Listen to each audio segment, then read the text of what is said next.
বিয়ের সময় পুরুষরা ৭ পাকে বাঁধা পড়ে এবং সেখানে মন্ত্র উচ্চারণ করতে হয় যে সারা জীবনের দায়িত্ব নিচ্ছি, ভালো সুখে স্বাচ্ছন্দ্যে রাখার দায়িত্ব পুরুষের।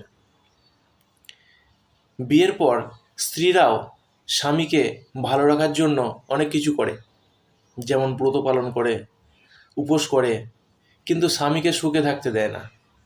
স্ত্রীরা সবসময় চেষ্টা করে স্বামীকে ভয় দেখিয়ে রাখতে এবং সবসময় চায় যে স্বামী যেন স্ত্রীর কথা শুনে চলে।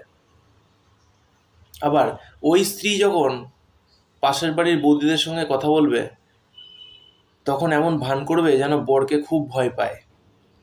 যেমন কোনো বিষয় নিয়ে আলোচনা হলে তখন স্ত্রী বলে ওঠে, না গো, এই ব্যাপারে আমি কিছু বলবো না, যদি আমাদের লোকটা জানতে পারে আমাকে একবারে কাঁচা চিবিয়ে খেয়ে ফেলবে। যেন কত ভয় পায় এমন ভান করে। क्या बात है सर, क्या बात है सर। মেয়েদের মুখে মুখে কেউ লাগতে চায় না। একদিন সূর্যদেবকে জিজ্ঞাসা করা হলো, আচ্ছা সূর্যদেব, আপনার তো এত তেজ, এত আলো, আপনি পৃথিবীকে আলোকিত করে রাখেন, তো যখন বর্ষা আসে তখন আপনি লুকিয়ে পড়েন কেন? সূর্যদেব বললেন, ভাই, কে মেয়েদের মুখে মুখে লাগবে?